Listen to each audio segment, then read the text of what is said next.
Welcome inside the Hall of Fame. I'm Booker T, six-time world heavyweight champion, two-time Hall of Famer, as well as I got my man Brad Gilmore here with me. They call him the boat. And guys, we getting ready to do this thing, man, because I'm coming off of a nice, relaxful weekend. Went down to Galveston Beach, unplugged down there at Delanera. Big shout out to Delanera RV Park for setting me up beachside. Got a chance to, put the fire pit out. It was such a beautiful day, Friday and Saturday. So, man, I'm feeling real good right now. I'm feeling refreshed. If you can see, the eyes are. They look very white and bright. They're clear right now, man. I figured out what my problem was on that too, man. My allergies have been kicking in real bad, and I started taking this stuff called Flonase. Oh yeah, yeah. And it seemed to have gotten me back on track. You know what I mean? So I'm feeling good. I'm feeling good, man. Well, you had a relaxing weekend, but we're getting ready to go into a whirlwind weekend because it is WrestleMania season upon us. We will be getting the fourth Hall of Fame ring added to the Huffman family on Friday night. Of course, Saturday, Sunday, you're going to be holding things down for WrestleMania. I'm excited. It's the show of shows in Dallas, Texas. My queen. She's going in, man. She's going to take her place next to her king. Royalties is what we can call this thing. The royalties. It's going to be awesome, man, to see my queen take her place, man. I tell you, man, she's been ripping and running, getting everything together for the kids, mom, the dresses. She got this special dress that she's going to wear, man. It's going to be her night, man. It's going to be her night. And I'm telling you right now, man, I'm so excited. I'm highly anticipating this year's Hall of Fame. Have you worked on your induction speech as of yet, or are you going to go up there and feel it? You're going to feel it? Not at all. I haven't wrote down anything. I've been formulating a few thoughts in my head. And I think that's the route I'm going to take. I'm going to give the WWE, I'm sure they're going to give me a certain allotted time slot to get my stuff in and get out of there. But I'm going to give them my finish. The finish of my speech, and that's all I got wrote. The rest you're gonna call it in the ring, brother. I just call it in the ring. It was my favorite thing about the 2019 Hall of Fame was when I was sitting there the year that you and your brother went in as Harlem Heat. I was sitting there, and everybody had a teleprompter, and from where I was sitting in the audience, I could see the teleprompter, so I was actually reading the speeches as they were being said, right? Yeah. And then it came time for Harlem Heat's speech, and I was excited to hear it. And then I'm looking over at the screen to read what y'all are going to say. That screen was black. There was nothing there. And I'm like, I guess they didn't write one. Bro, the same thing in 2013. They were like, "Book, what are you going to say? What are you going to say?" And I'm like, bro, I don't know what I'm going to say because that's a moment where it's heartfelt. For me, I was getting a chance to thank the fans, getting a chance to thank a few people that guided me along that ride. And then I wanted to thank Sharmell. And that's pretty much was it for me. I didn't have a whole lot of stories that I want to tell or anything like that. And normally when you got a bunch of old wrestlers in the room and it's a microphone, brother, we could be there all night long. So my thing was, sound bites, get in and get out and make everybody feel a certain way. When me and my brother went in, actually, I didn't say very much at all. I said, I'm just going to defer to my brother. You let him have his moment, and then you shone a light on Kofi Kingston at the end. I actually thought it was one of the classiest speeches ever because you didn't make it about you at all. Yeah, and very rare. I mean, and here's the thing. I'm not going to hate on anybody who makes it about them. It is about them. We're celebrating you being in the Hall of Fame. But I guess you said I already had my moment in the sun. Let my brother have his, and Kofi get a little something. A lot of people don't even remember. People talk about me talking about Kofi as far as what happened with him and Brock Lesnar, how quick that match was. But people don't even remember. I was at the forefront of Kofi Mania, and perhaps the one that really put that stamp of approval, that cherry on top for Kofi Kingston. There again on my night. So just to let the people know, man, I've always been a Kofi fan, but I'm always about just keeping it real too. Here inside the Hall of Fame, that's the only way that you're going to get it, guys. It's going to be as real as it possibly can be. No bias takes here inside the Hall of Fame. Everything is just 100. If you feel what I'm saying, no takeaway from Conan and Disco keeping it 100. Yes. Like that. I've actually started to listen to their show, and I never listened to it. Not because I was against listening to it. I just never got around to it. So I started to listen to some of the stuff that Disco and Conan say. And I want to give shout out to Disco Inferno. And this isn't shouldn't be breaking news to anybody but me, because I'd never heard him talk at length about wrestling. Guy knows his stuff. He's a smart dude. That's a smart man over there, Disco Inferno. He knows his stuff, Glenn Gilberti. You know what? That show, the name is perfectly fitting, man. Keeping it 100. Everything those guys talk about, they're just giving it to you from a realistic perspective. And the thing is, those guys get a lot of heat, especially Disco, just because he's not a Hall of Famer or anything like that, maybe. But Disco was one of the best workers that I had the pleasure of sharing the ring with. Let me just say it like that. Me and Disco had really, really good chemistry together, man. And I swear, man, I always wish that Disco's run would have been much bigger than it was, and he went a whole lot further because he definitely knew how to play his role. When we were in Las Vegas just a few months ago, and he came and he was a part of the show at the one night in Vegas at the MGM Grand, I remember he got there, I don't know, maybe it was a half hour, maybe, or an hour prior, maybe a half hour. I don't really remember, but I remember it was closer to the show. And you called me and Disco aside, and you're like, hey, Brad, give him the promo that you and I had talked about for him, right? Yeah. So he's like, yeah, just tell me what you want. So I'm writing a couple notes down for him, and I give it to him, and it was just hitting the matches, right? I just wrote the matches down for him. And then he goes out there, and I remember sitting there watching him, and he goes out and opens the show and has this whole monologue, and then got this 5-star match thing over to where the whole crowd was chanting it. And during one of the matches that night, there was a 5-star match without Disco being there. The crowd started chanting 5-star match, 5-star match. It was so great. Yeah, it's crazy. The only thing I wish on that night for Disco that he would have brought an iron.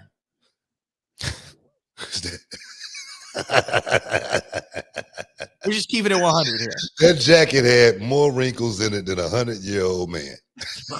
That jacket had more wrinkles in it than Chris Rock's face last night.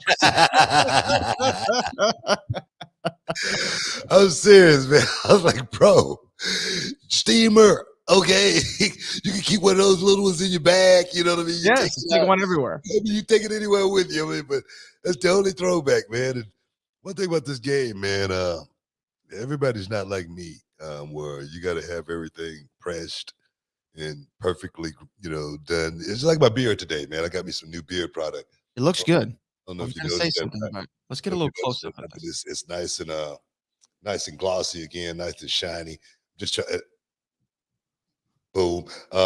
Trying to get my glow back, trying to, the shine and the gloss, baby. That's what it's all about inside the Hall of Fame. So definitely, man, I've always been about grooming and making sure I look a certain way, especially when I'm out in public. So Disco Inferno, I love you, baby. I love you. But make sure you got one of those little steamers next time you show up at a reality wrestling show.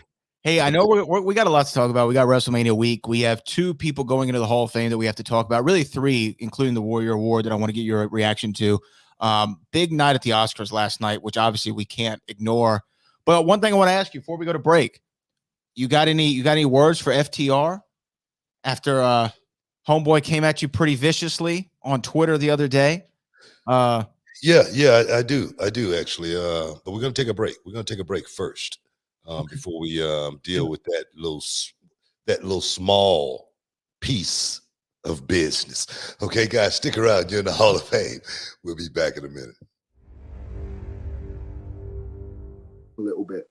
But I think the match that everyone kind of saw me at my... I got the right exposure, I guess, is when I faced Ricochet in Japan for the Best of Super Juniors.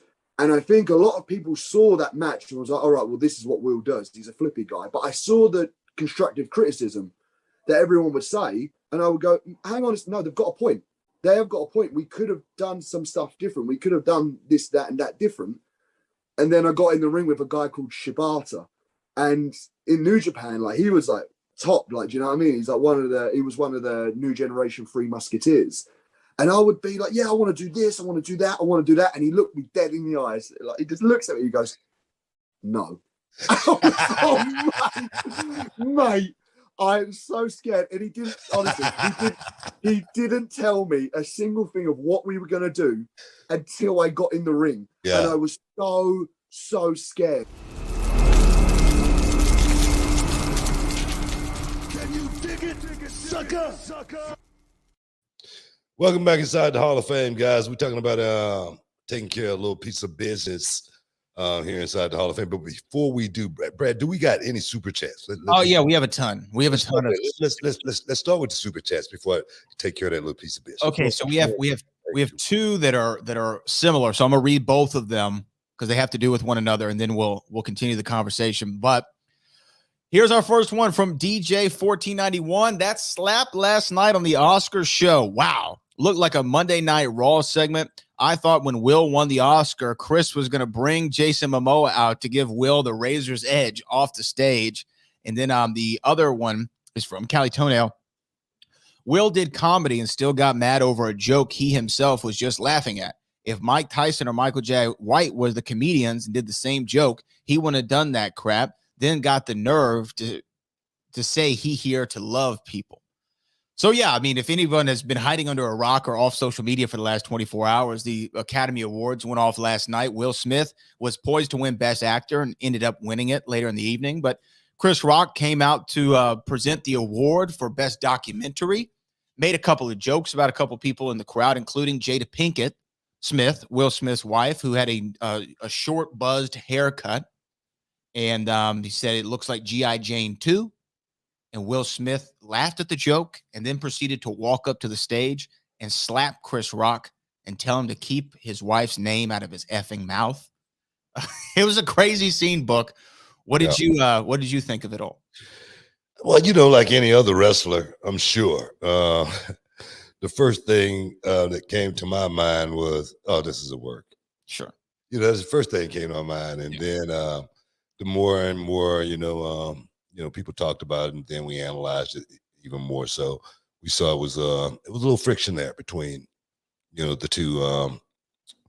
Chris Rock, of course, man, he's a comedian. He's just doing his job. He's just out there to keep the show going, make people have some fun, and sometimes it's going to be at your expense.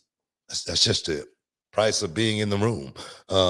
I don't think it was anything malice towards Jada, anything like that. She did have a short buzz because she had the green dress on that looked military-ish. The joke, I don't think he wrote that joke. That seemed like that's just something that popped in his head on the spur of the moment. I agree. I could be wrong. I agree. I could be wrong. But Will Smith being, A-lister, a guy that can get away with so much more than other people could get away with.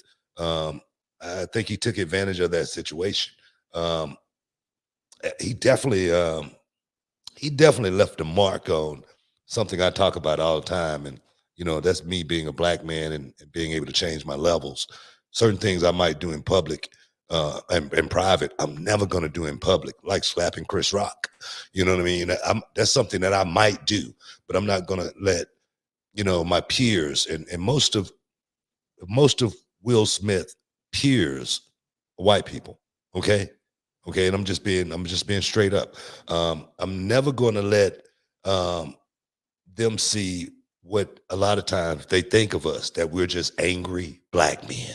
And for Will Smith to go on stage and slap another black man, man, it just bites me. It bites me. And there's no way I could sugarcoat it. There's no way that I could sit here and try to put a spin on it or anything like that. He was wrong in every sense of the word. And if that's something that he couldn't take as far as a joke that was not even really that, that bad of a joke. If he can't take that, like I say, he shouldn't have not have been in the room. as well as I think he should have got, perhaps removed from the room.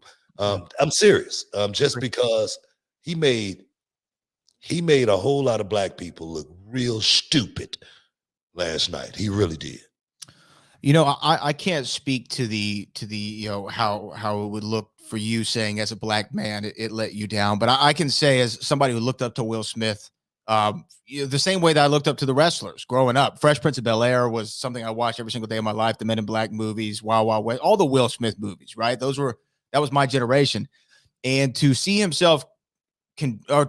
conduct himself in a way that we all tell, like I'm sure you tell Kendrick and Kennedy and some I've told my nephews, is like, hey, if somebody says something, don't resort to throwing hands, right?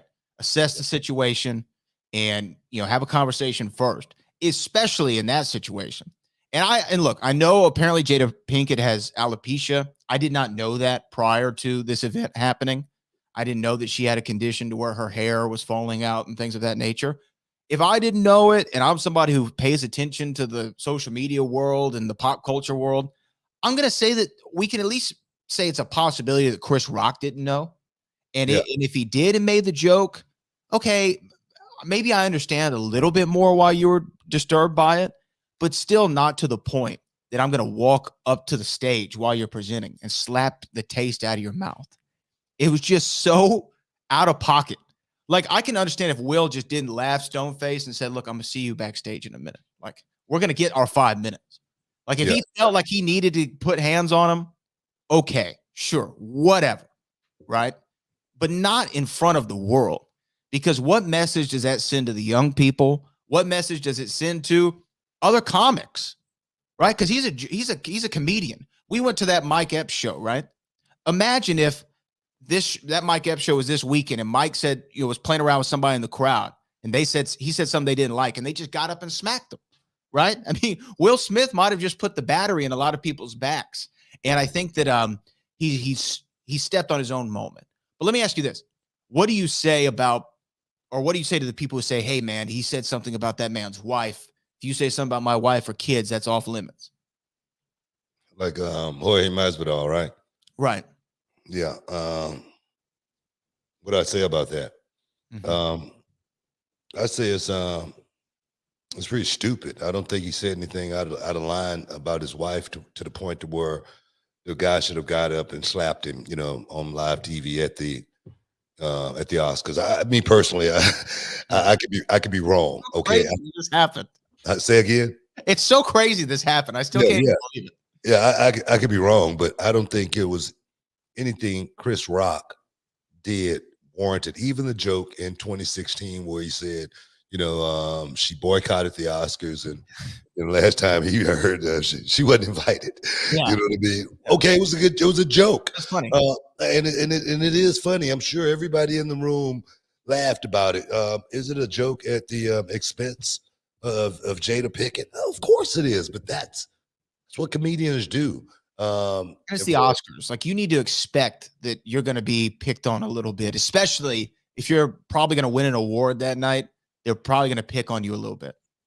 Yeah, of course. So I don't know. Like I said, I just think he put a real bad look on African Americans, because a lot of times that's the way people think we are anyway.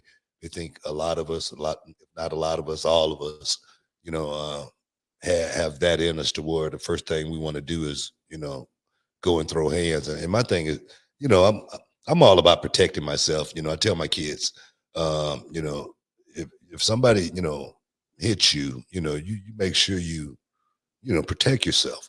My mother used to tell me all the time, Junior, you big enough to pass a lick, you big enough to take one.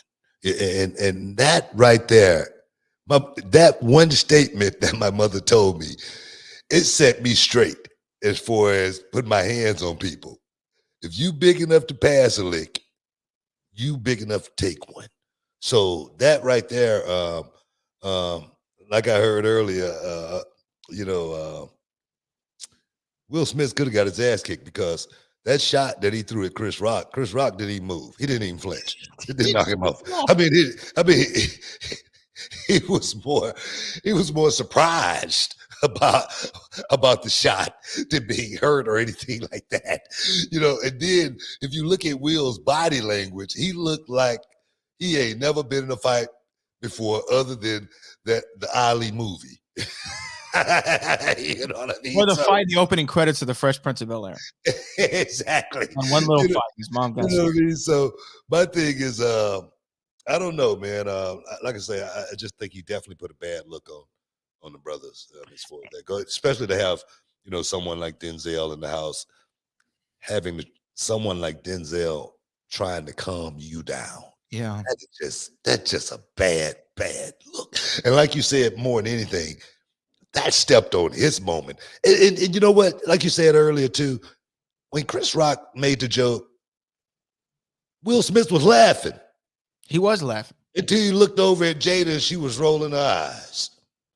And then he said, man, I got to get my man card back right now in front of all these people and all these cameras. I bet you he feel like the stupidest person in America today. I bet you he does. And hopefully he'll learn from it and we'll move on. It's not something that I'm going to hold against him forever. You know what I mean? Because I know how it is sometimes. Sometimes you just lose your cool, and I'm going to tell you right now, I've been in a situation where I have just lost my cool, and it's not a good place to be. You wake up the next day wondering, what the hell did I just do? Trust me, I understand. So I'm not going to hold it over his head forever or anything like that, but hopefully this moment right here is something that he's going to, hopefully, I know he regrets it, but hopefully he'll be able to get over it as well. Stick around, guys. You're in the Hall of Fame. We'll be back in a minute.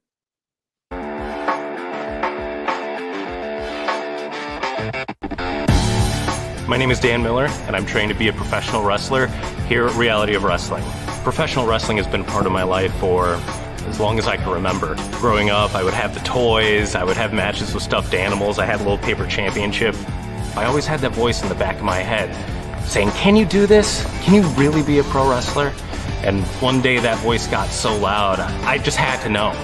So I did my research, and I found that Reality of Wrestling is the best training ground in the whole country.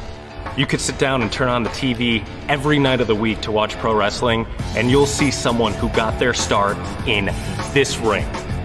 Reality of Wrestling teaches you everything you need to know about the business, from putting together the ring to putting together a TV show.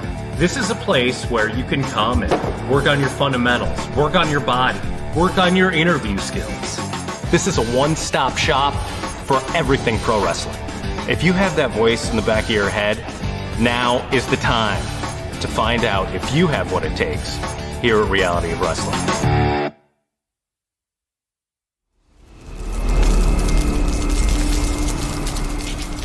Can you dig it, sucker? Shoot! Welcome back inside the Hall of Fame, guys. We just was talking about the Will Smith incident that went on at the Oscars just last night. Still shocking. Still shocking. So crazy. Something like this would happen.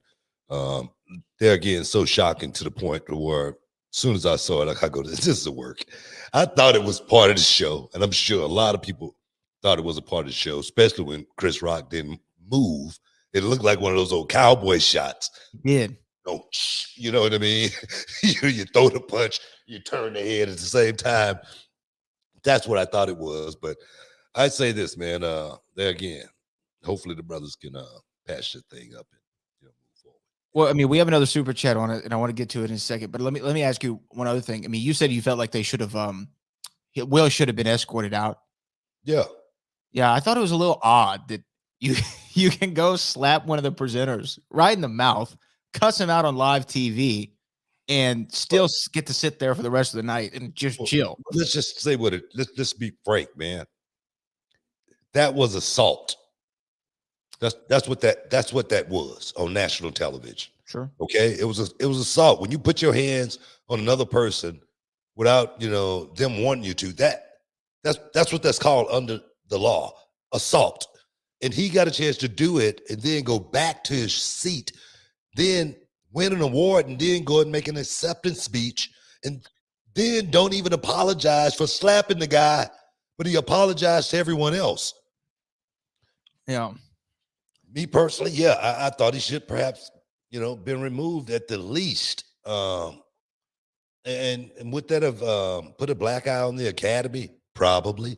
Is that the reason why they didn't do it? Probably. So yeah. It shouldn't have gone unwarranted or unpunished. Yeah, the fact that he got to sit there is crazy. To me, see, this is my wrestling mind getting together, right? If I was booking the show, I would have had Will escorted out or asked to leave, right? I'll let the man have his own dignity. We're gonna ask you to leave. I'm not gonna usher you out. I already know where you're going. But then when they read the name, and the winner is Will Smith, you have Chris Rock come out and say, Will Smith couldn't be here tonight to accept the award, so I'll be accepting it on his behalf. No, or even have a little bit more. If I'm booking it, I say, they escorting him out, and Chris Rock come out and say, no, that's, I ain't pressing no charges. That's part of the show. What y'all doing? Well, let's keep this thing, to make it even more lighthearted. It would have had to have been something like that if we was going to keep the show rolling with Will Smith inside that room. You're probably right on that, because I know I'm right. For them to allow that to continue to go on, it's crazy. And here's the thing, like I totally get it. I totally get somebody talking about your wife, your love, your kids, or whatever. But again, just take it with a little bit more decorum and say, all right. And like I said, if you feel like you got to put hands on him, put hands on him, but just wait till after the show. Look here, man. I was in a match with Christian. He hit me in the eye so hard, man. I want to fight him inside the ring. All right, on national television, but I knew I couldn't do that. But immediately when I came through that curtain, I pulled that brother to the side and I said, "Bro, let me talk to you for a second." But I would have really looked stupid having a real fight with Christian on television. Okay, I really would have, because really a real fight on television, it doesn't look that good when two guys are professionals. You know what I mean? Yeah. Just look like they just throwing punches. So I say, I'm not going to do anything stupid on television, but I do want to handle this situation, and I'm going to handle it. And and the world is not going to know about it. We're not going these days, man. Just as soon as that happened, man, I was looking at somebody talk about this, and of course here in America, they cut the sound off to where you couldn't hear Will. And then somebody was talking about, they pulled it up immediately on YouTube from a clip from Australia where you could hear everything that was going on. So today, everything is instant. You can find out what's going on at the drop of a hat. You know what I mean? So I don't know, man. You got to, it seemed like he would have been much more careful in that situation. Putting them, and I say it all the time. How many times have I said this? And people sometimes take it the wrong way. I've said it about Mike Tyson. I've said it about a few people, but I say, you put yourself in certain situations, something can happen. Now he's in a situation. He's in a situation where it could have been easily avoided. And here's the craziest thing. That was such a crazy moment that nobody is talking about the fact that Venus Williams had a major wardrobe malfunction in the middle of the show. Did you even know about this? Her whole breast was exposed during the broadcast. I missed that. Nobody rewind that. Nobody said a word about it. Nobody said a word about it. Got to go back and check it. What part was that? Do you got the time? That was during Will's acceptance speech. Time sample. Okay, all right. During his acceptance speech. Here's some more comments about this. P. Sirius says, if that was Jerry Seinfeld or Billy Crystal that said that joke to Jada, do you think Will would have slapped them? That's the thing right there, too. That's the thing. Would Will Smith have got up on stage and slapped a white man? Yeah, I mean, I don't know. That's the question. It really is. And I know people don't want to talk about that, and people want to avoid that kind of stuff, but hell no, he wouldn't have done it. The only reason he did it because it was Chris Rock, a black man that's beneath him, that's lower than him on the totem pole. Smaller in stature, of course, Yeah, that too. I mean, like if you said the joke to Jada, Will's not coming after you with that smoke. He ain't running up on me because he know he's gonna be in a fight on television. And the thing is, I give props, man, to Chris Rock for Me not too. getting into a fight. I don't care how big you are, how small you are. Don't mean you ain't gonna protect yourself, but Chris Rock was the bigger man in that situation. He was the bigger man, and he definitely saved the day as far as I'm concerned as a black man. Chris Rock did everything right last night, and I applaud him for everything that he did. Excuse me, everything that he didn't do last night. Because he realized it was a moment bigger than himself. He What realized else? the Oscars, it was for other people, and he was about to present somebody with an award on a project that they spent years, if not their entire lives, working toward. Right, and he realized in that situation, let me check myself, let me check my emotions, let me do the job that I was hired to do or was asked to do, and then I'm gonna go home. I'm gonna call it a night. And I feel bad for Questlove, who had to go up there and accept the Oscar right after all that happened. I feel bad really for everybody after that moment. Yeah, After that moment, it just, I mean, I feel bad for Wanda Sykes and Regina Hall and Amy Schumer, because they had to try to get the vibe back together. But at the end of the night, when they had the pajamas on, they was like, let's go to bed. Let's get the hell out of here. Everybody, just get the hell out of here. Go. Okay, you ain't got to go home. Just get the hell out of here. Daryl Alexander says, when I go to a comedy show, I like to sit up front. Do I have the right to smack the comedian whenever they make me or my wife a part of the show? No. Yeah, look here, man. Look here. When we went to the Mike Epps show, there was a brother on stage. He was the MC. Yeah. As soon as we walked in, okay, I had to walk by him, okay, because we was on the second row, okay? And he go, all right, now look at this mother here. Okay, that's what he said. He said, with this tight ass suit on. and I just looked at him because I had my mask on. He didn't know who I was. I just looked at him, and I went on to my seat. And I'm gonna tell you right now, his suit was JoJo. Okay, It was pretty bad. it was straight out of J.C. Penney's. It was pretty If, bad. if The that. 90s at that. Now, I could have said something, and he could have just, went in on me even harder. But I just kept my mouth shut. I let everybody have a laugh. I sat down, and the show continued on. You know what I mean? But I wasn't gonna get mad about the brother cracking on my skinny suit because it was skinny. It was tight. It was pretty tight. But that's what we're there for. We're there to have a good Part of time. the show. Yeah. And if Jada couldn't take that joke, man, I can only imagine she should be hiding under a rock if that's the joke. Because of social media and people as evil as people are, and her having a condition. A lot of people don't give a damn about her condition. I'm just saying, and they're gonna say whatever they want to say about it just to get under her skin. And if your skin is not thick, you're gonna have a hard time in life, especially dealing with life. So I just feel like I don't know how she felt about it. Like I said, she did roll her eyes. She didn't look like she was happy about it. But I don't think she was finna get up and go slap nobody. No. You know what I mean? And So you know what? Like, and the thing is, they're one of the most famous couples in all the planet. They had their big thing with the August Alsina and the entanglement and the open relationship. The jokes were even made about earlier in the broadcast. So if you're going to be sitting front and center, people are going to talk about you. And whether you have a condition or not, and whether they know it or not, comedians are going to look in the crowd and they're going to go with the first joke that comes to their mind. Oh, Jada's wearing green. She got a shaved head. G.I. Jane 2. Boom. Let me hit her with it. I could have came up with that joke. Yeah, and it wasn't even that great of a joke.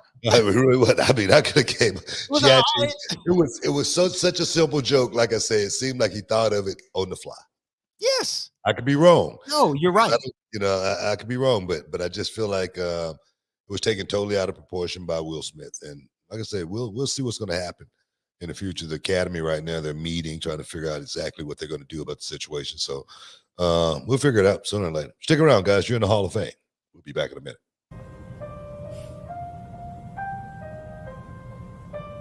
They always want something from you. And you're still willing to take it. But I remember when I was a boy, those long trips, those long fishing trips, some of the best times of my life. Those cool mornings and those late summer breeze. Come in. Guys. You wanted to see us? Yes. I did. I wanted to see you. I needed to ask a question to you, Hefe. You do great mechanic work. Yes. Claro que sí. Well, I need a vintage 90s model. Worked on. Perhaps some work under the hood. Transmission problems. Claro que sí. Yes. It can be done. Yes. It can be done. It can be done.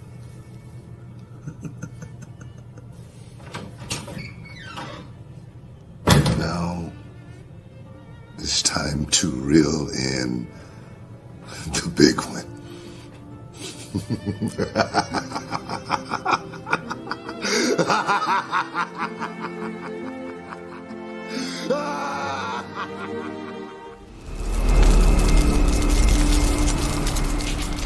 Can you dig it, sucker? Welcome back inside the Hall of Fame, guys. Man, Steiner Brothers, Rick and Scott, stepping inside the Hall of Fame, man. You gotta love it. You know, I know it had to be pulling teeth. You know, it seemed like it took forever to make this announcement. But the Steiner Brothers got the nod. It's been all kind of rumor online as far as Scott Steiner, you know, having a little bit of trouble, whatnot. But Rick Steiner said, man, we got to do this. We got to do it right now. We ain't got time to be messing around. I'm just paraphrasing. None of that was said like that. Okay. But I do want to say congratulations to Rick and Scott Steiner, two of the Harlem Heat, ultimate rivals back in the day, man. We had such a good time working with those guys. So many great matches. One in particular, Hog. Wow. Man, what a night. What a fight. People that was there that night, man, they got a chance to see something very, very special. Sturgis, South Dakota, man. And it was an awesome, awesome time, man, for my brother and I to be inside the ring with Sister Sherry in our corner, taking on the Steiner Brothers in a hostile environment. Man, I tell you, man, didn't get any better. So again, man, congratulations to the Steiner Brothers for taking their rightful place inside the Hall of Fame. 100% Hall of Famers. There's no doubt about it. I never thought that we would see it just based on, like, you know, Scott Steiner, who is more than deserving, by the way. And then that was a tag, but you know, Scott's always had his things to say over the years. So, you know, you wondered, would it ever really happen? And I actually think that Braun Breaker had a lot to do with this, in my opinion, right? Like him having an ascent in NXT, it brought Rick into the fold. Rick's coming to the shows. Then the conversations can start happening. Rick can kind of be the middleman between Scott and the company, and then we all come together. And however it happened, that's just me hypothesizing, but however it happened, I'm glad that it did. I haven't gotten to know Scott as well as you or Rick, for that matter. I know that Scott Steiner came down to Reality Wrestling one time, and I was promoting him on the microphone. I don't know if you remember this, but he had a meet and greet. So I said, here's Scott Steiner, Big Papa Pump. Go meet Big Papa Pump, the big bad booty daddy. And then I got word from somebody who worked with us at the time. Hey, Scott says to shut up. So you know what I did? I stopped talking. But you know what he didn't do?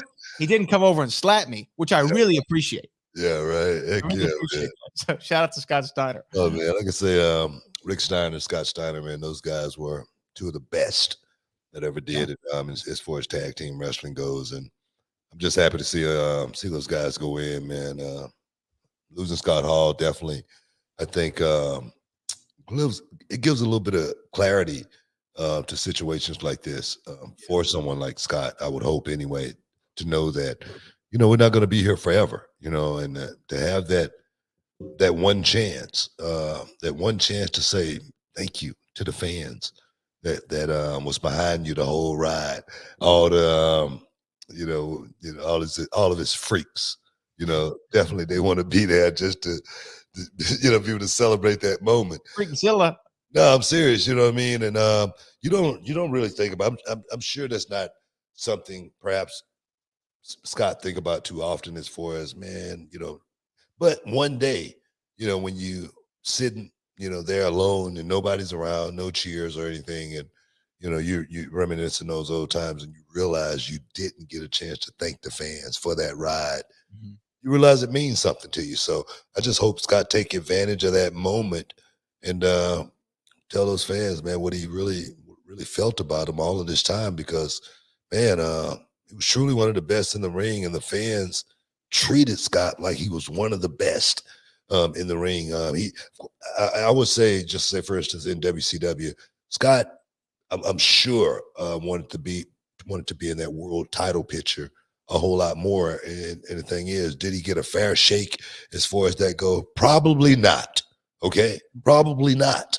But a lot of guys didn't get a fair shake as far as that goes. But as far as Scott Steiner and his stardom, and and his star, it shined very, very bright throughout his whole career. And his brother Rick Steiner, he's been in the game a little bit longer, man, because I remember UWF wrestling here in Houston. Bill Watts used to run UWF wrestling, and the Dog-Faced Gremlin used to be one of the highlight players on that show. And Jim Ross was on the headset calling, his matches. You know what I mean? So, man, those guys been in the game.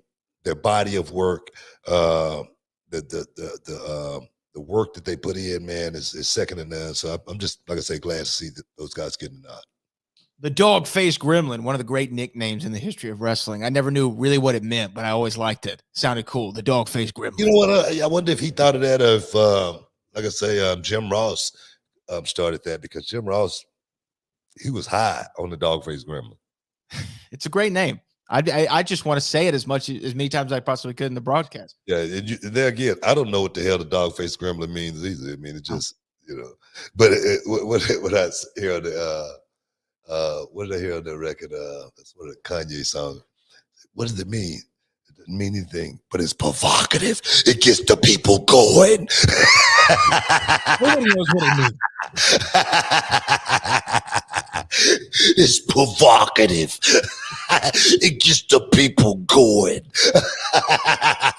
So yeah, maybe that's it. It's provocative. There you go. We have a slew of huge super chats that we should get to. Mainly commenting on the situation we've been talking about. This is from P Series again. Trish Stratus slapped Chris Jericho at WrestleMania 20 harder than Will slapped Chris Rock. I will say he didn't do Ali justice really with that slap. Man, I'm gonna tell you, man, the slap, you got to slow it down and put it in slow motion in order to really feel bad about anything that's going on. Because I thought it was a working punch. He had no body language at all into that shot. I'm serious. Jada would have did a better job. Jada probably would have done a better job. Julius Media Services with the $20. We appreciate you, Julius. No one mentioned the jab Regina King threw at Will earlier in the night. Well, it's actually Regina Hall was the host, and she mentioned their open relationship during one of the things. Yeah, and that's the thing right there. When you put yourself on Front Street like that too, I mean, come on. I mean, we've been talking about Steph Curry going cold. You know what I mean? So look, Chris is a better man than me. I would have came with the jokes, because Chris Rock, and you know what? If you go back and watch, he almost did, because he goes, "Ooh, I could." I could. Anyway, documentary. You know, he went into it. I was like, man, Will, don't put yourself out there like that with one of the most vicious wordsmiths in the history of comedy. Oh my God, He will man. tear you up. Hey, And he man. should have. He should have. But I'm glad that he didn't. I'm glad Hey, that he man, didn't. I'm glad. You know what? I'm glad he did. I'm glad he did, man, because you know, like I said, you guys looking at it a lot differently than I'm looking at it now. And the last thing I want to see is two famous black men on television fighting like they're in the hood. Yeah. Like they're in the neighborhood and they have no etiquette. It saddens me more than anything. And I'm glad that Chris Rock took the high road in this situation. Me too. Better man than I. The Willmeister said Mick Foley tweeted that if it were The Rock instead of Chris Rock who said the joke, the slap wouldn't have happened. Would you agree? Well, duh. Yeah, I agree 100%. Just because there again, you got a 260-pound man on the stage that can protect himself. That, you know, he's an A-lister as well. You know, he's high on the totem pole. He's high in the pecking order. So you're gonna watch yourself a little bit closer. And I say that's one of the reasons Will Smith did what he did is because Chris Rock is not at the level as far as Hollywood goes. Sure, I agree. That's Will Smith. And he felt like he had to have felt like he could have gotten away with it because the question asked earlier, if it would have been these two comedians, would Will Smith have done what he did? Hell no. Yeah, it's just such a shame. Roland Curtis says sad part. You know, a double hell no. Double hell no, he says. Roland Curtis said sad part is on everyone hates Chris. Even though he grew up in Bed-Stuy, Brooklyn, he was picked on and bullied all throughout his childhood and teen years. He is used to being bullied. That he didn't even press charges. Well, I think it's good that he didn't press charges. There again. That's taking totally the high road right there. When there again, that was assault on live television. No matter how petty it was, how light the slap was, did he actually get hurt or anything like that? No, but he still could have filed a lawsuit. He still could have won. He still could have, kept this thing going in the news where people are looking at there again, two black men fighting each other over what? What are they fighting over? A joke. I mean, come on, man. A joke. Callie Toenail says Will was sliding in them church shoes. Anywho, tonight is WrestleMania Raw. It's now or never. Will Seth get us what he wants? Will Cody Rhodes show up on Raw? Oh, hey, man. Will Cody show up, man? That's the question right there. I'm going to be doing Raw Talk tonight. All right. So make sure you guys tune in. I'm going to be saying something provocative, something that's going to get the people going tonight on Raw Talk, especially if Cody Rhodes shows up. And this is it. This is the go home for Raw. This is the go home. If he's going to show up, he's got to do it tonight. If not tonight, it's going to be WrestleMania. That's it. Or whenever. But tune in, Raw Talk tonight. Stick around, guys. You're in the Hall of Fame. We'll be back in a minute.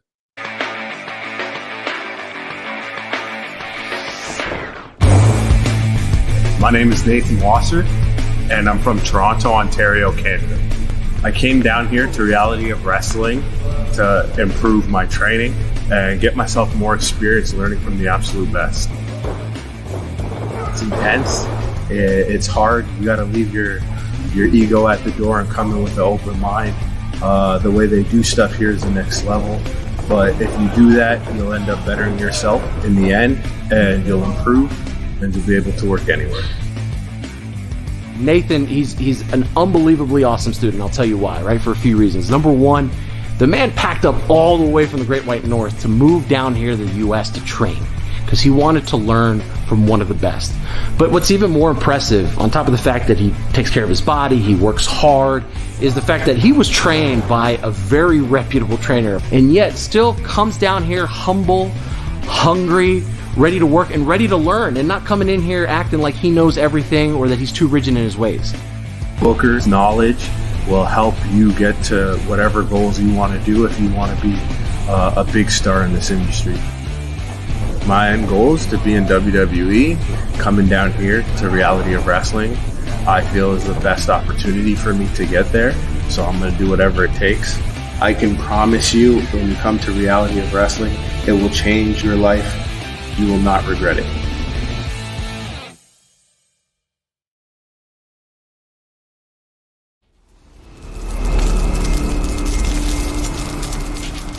Can you dig it, sucker? Welcome back inside the Hall of Fame, guys. Talking about the incident went down last night. The Oscars, Will Smith and Chris Rock got into a little scuffle, but I guess Will Smith's relationship is open to everything but jokes. I don't know, man. Like I say, hopefully they'll work that thing out, man. But on another serious note, Triple H announced his retirement from in-ring competition due to a heart defibrillator being placed in his chest due to a cardiac event that he had a few months back.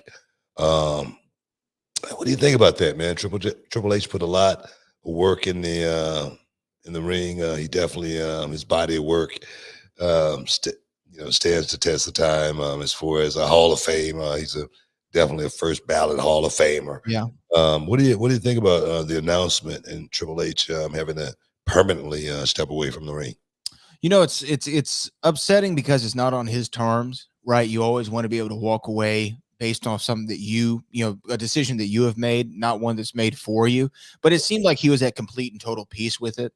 I don't think Triple H had wrestled. Someone said on Twitter he had a couple of house show matches after that match with Dave Bautista at WrestleMania 35.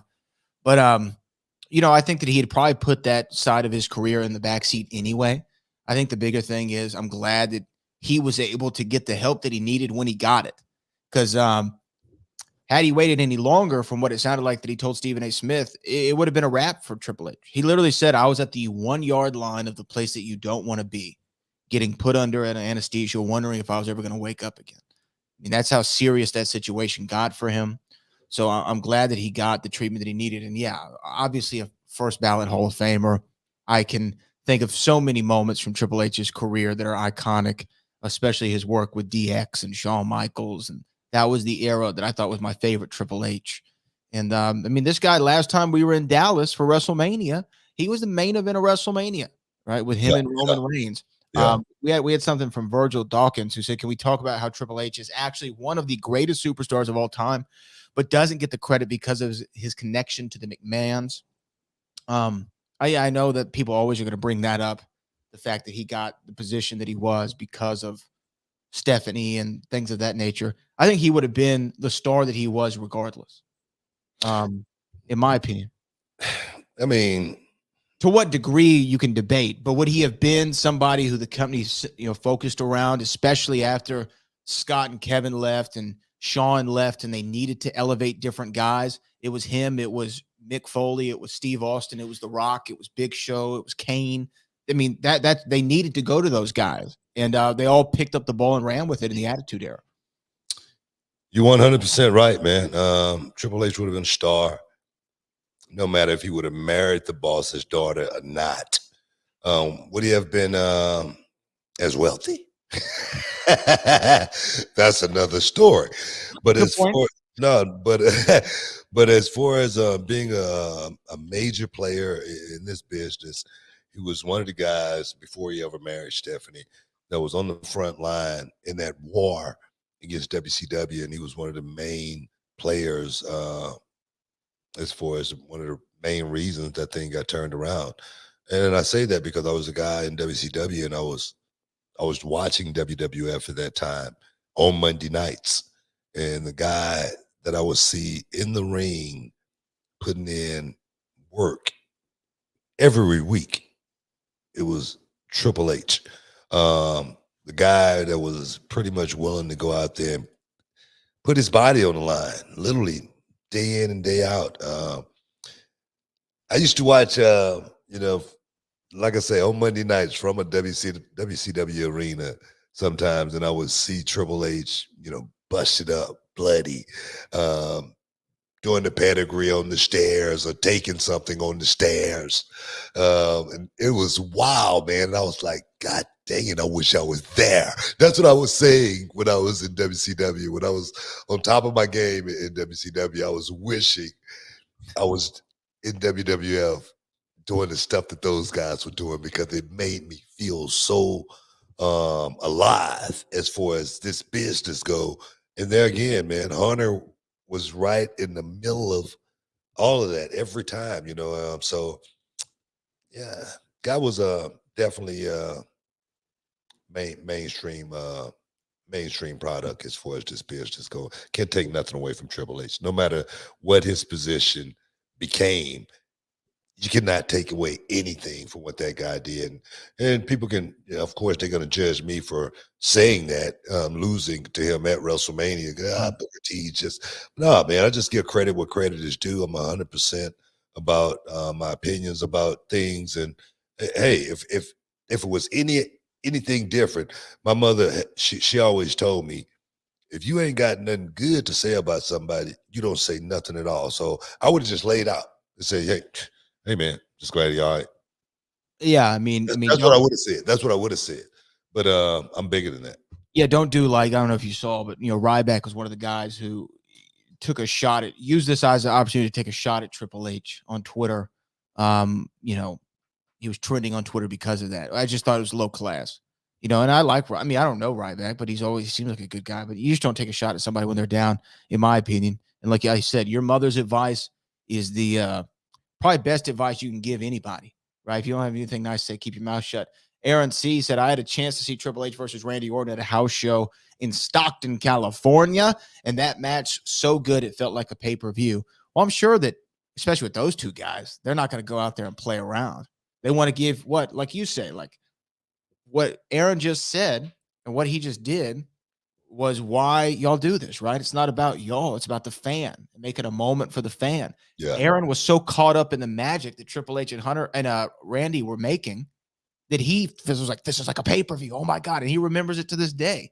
And Triple H, you can go up and down the list of the opponents that he's had in some of the classic matches. And as far as his career went, this is a guy who his first WrestleMania was against the Ultimate Warrior, right? like he's had a great run in this business. And he's going to go down as one of the all-timers, 100%. Like, yeah, 100%. You can't knock his credit. Now, you can't deny it. There's nothing you can do. There's literally nothing. And the fact that he's still giving back to the business and, wants to develop the next generation of talent, it's just incredible. This is Virgil, says Triple H also doesn't get credit for being the guy that made The Rock and was a central heel other than Vince to help get Austin over. Yeah, I mean, Triple H played the heel role very well, and I think that he said at one point it was his goal to be the most hated heel of all time. And a lot of guys don't want to take that role, right? Yeah, a lot of people don't want to, a lot of people don't want to give that credit as well. Sure. It's just being able to flat out and say, yeah, man, he was a huge reason. Guys like The Rock and guys like Stone Cold did as well as they did because they had that ultimate rival in, someone like Triple H. And then just think about the matches that, Triple H had with The Undertaker, those matches right there alone, so I just give credit where credit is due to the guys that, laid the foundation and put in work in this business, did that carpentry work. And Triple H was definitely one of those guys, man. I remember when he first came in WCW back in the day. And the first time I saw him, I was like, man, this guy checks off all the boxes, man. He looked like a star, you know what I mean? And he moved on from there very quickly, relatively, in no time, boom, he was in WWF. And from that day on, he was, something that was to be special in this business, and he made his mark. And no one could take that away from him. No matter how hard they try, no one could take that away from him. Callie Toenail says here, I love Triple H. It hurts to know that I'll never see DX come back to do something better than that crown jewel as a final match. I hear you, brother. But I'd rather he be healthy and alive. Yeah, absolutely. I mean, everything's bigger than a match. And he's definitely ruled it completely out. He has a defibrillator, and he's like, nobody wants to see me get zapped on live television. Those were his words. So No doubt, man. it's not even worth the risk. It's not even worth the risk. Hey, man, it definitely makes you, especially I wouldn't say you, it makes me, question my mortality, and man, you just never know. You just never know. Yeah. But what do? We just keep pushing, man. We just keep laughing. That's what I do. They say laughing heals the soul. So my thing is I always say the day before I go out, you can rest a damn sure I'm gonna be laughing no matter what. You know what I mean? So to the end, man. To the end. Hey man, I know we gotta take a break here, but Ric Flair and Mark Madden got a match coming up at WrestleMania. It's going to go down the same night as Chris Rock and Will Smith and Bret Hart and Goldberg. They're all going to be on a special card. Yeah, definitely, man. We got to talk about that, but we got to take a break. Stick around. You're in the Hall of Fame. We'll be back in a minute.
Welcome back inside the Hall of Fame, guys. You heard about the news.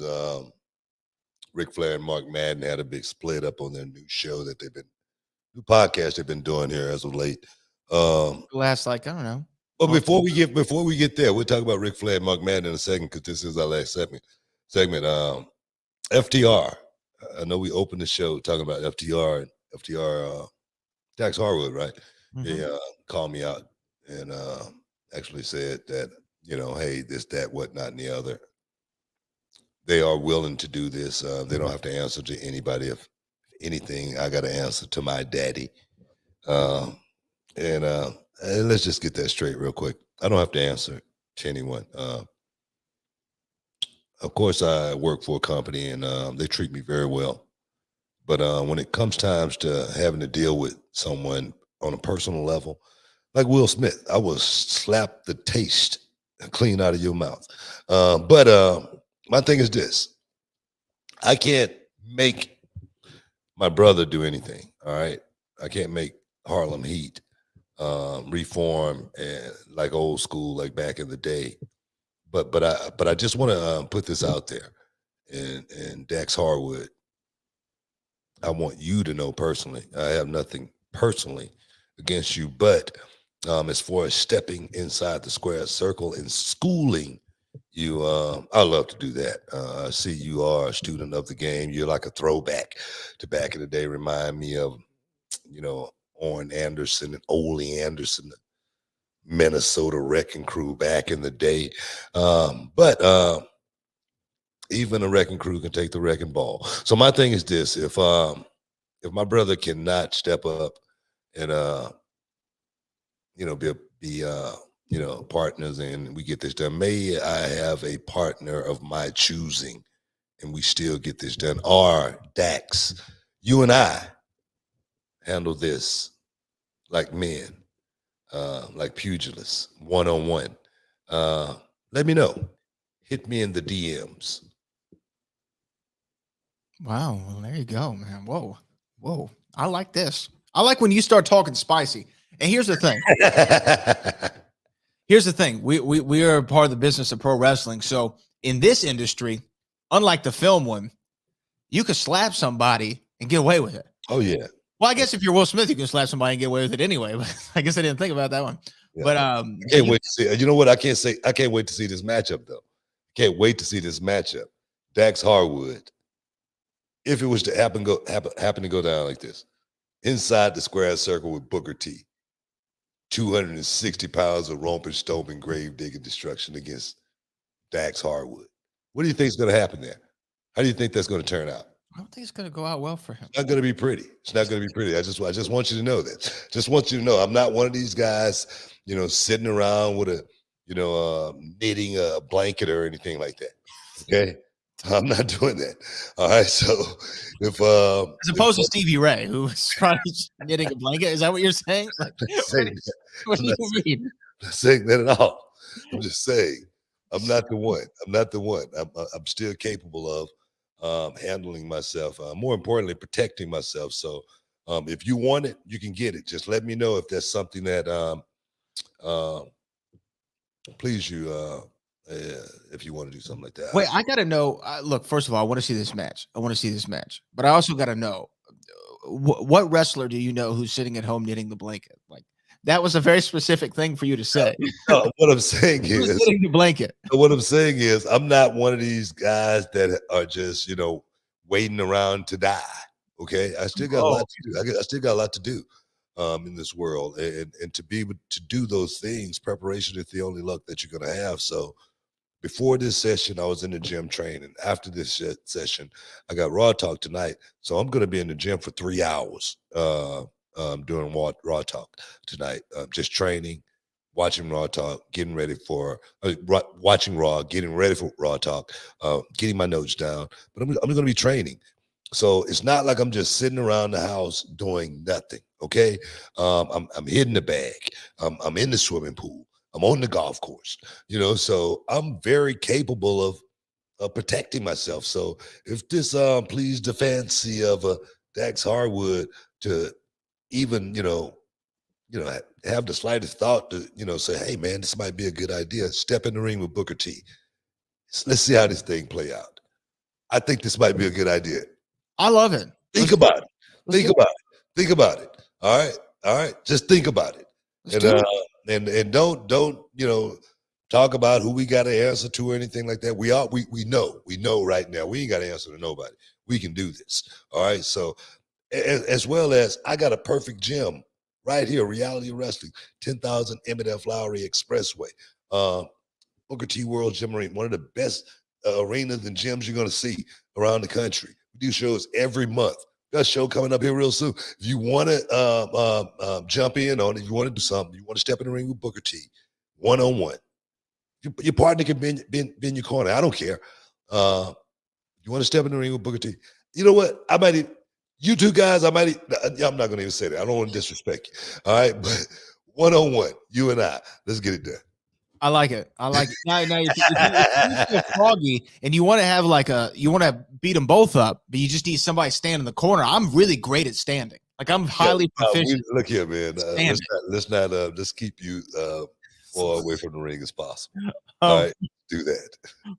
Free Smoke says it's no chance in hell Will Smith smacks the five-time WCW champion. That's true. Look here, bro. Like I say, I'm RVD told me one time, he said, Book, you very confrontational. I can't remember what it was. We were somewhere and I just got hot about something. Might have been in the gym. I don't know what it was. Just got hot. And I go, yeah, I am. And that's my thing. I'm very confrontational, man. But my thing is this. I'm not going around throwing the first shot or anything like that. I'm not going around, throwing my weight around, just picking on anybody or anything like that. I'm not a bully. But I will bully the bully. Okay. So that's why I've always been when it comes down to a fight. Roland Curtis says yes, no charges pressed. Will Smith gets away. Callie Toenail said, Boat, you rolling tonight, hitting sevens on them jokes. Appreciate you, Callie. But let me ask you this, Book. Of course, Shad Gaspard is going to be given the Warrior Award at the Hall of Fame ceremony this weekend. I know that you had a close relationship with him. I know he was down at Reality of Wrestling a lot. Gave his life in a very valiant effort. What are your thoughts on him getting the Warrior Award?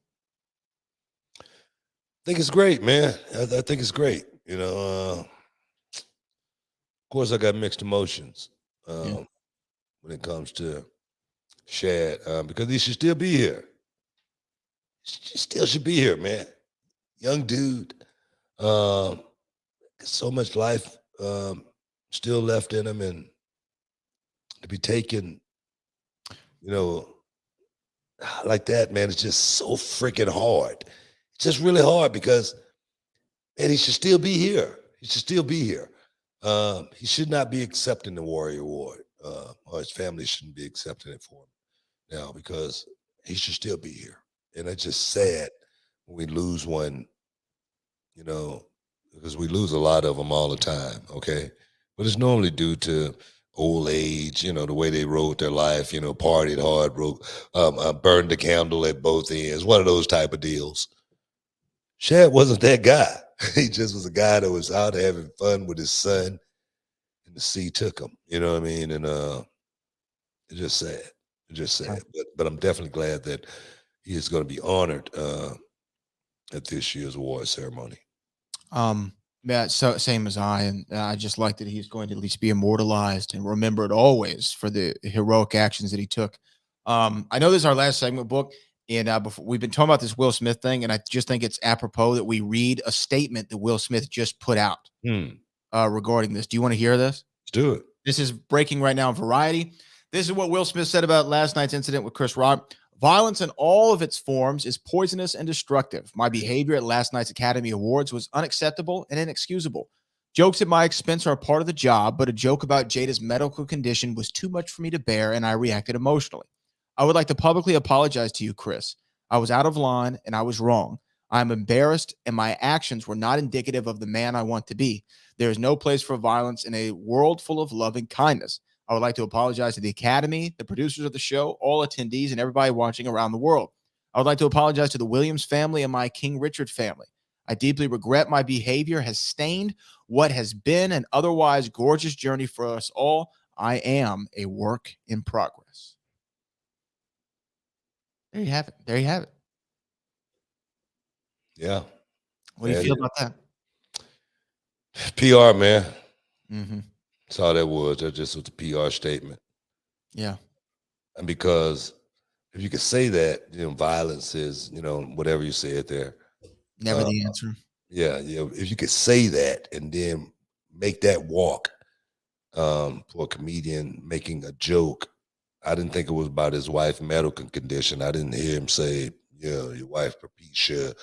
I didn't hear him say none of that. You know what I mean? Yeah. So yeah, he's making an excuse. And that's the one thing I cannot accept in a situation like this. I can't accept excuses and trying to blame it on something else. This is on you, bro. Take it, all right? Own it, okay? Apologize to Chris. But to say, you know, violence, this, that, whatnot, you're a grown-ass man. You ain't a teenager. It's not something that we're learning. You're a work in progress. How much more damn work we got to get done? Yeah, I mean, you have passed your life expectancy. So that's what I feel like that was. PR. I could be wrong. Well, there you go. You said it all, Booker. That was really great. That was really great. I think that his PR team was up all night working on that one. Yeah. Man, they thought they had a winner. That's the way it goes, man. That's the way the old mop flop. We got to get out of here, man. You do. I want to thank everybody inside the chat for all the cool comments today, man. Cali Toenail and all the rest of the gang. Cali Toenail, you got a whole damn gang now, all right? But Brad, I want to thank you as well for always being there. And we'll be doing it again Wednesday, man. But tonight, guys, catch me on Raw Talk because I will be saying something very provocative. Gonna get the people going. Hey, guys, we got to get out of here. Next time. Later. Can you dig it, you sucker?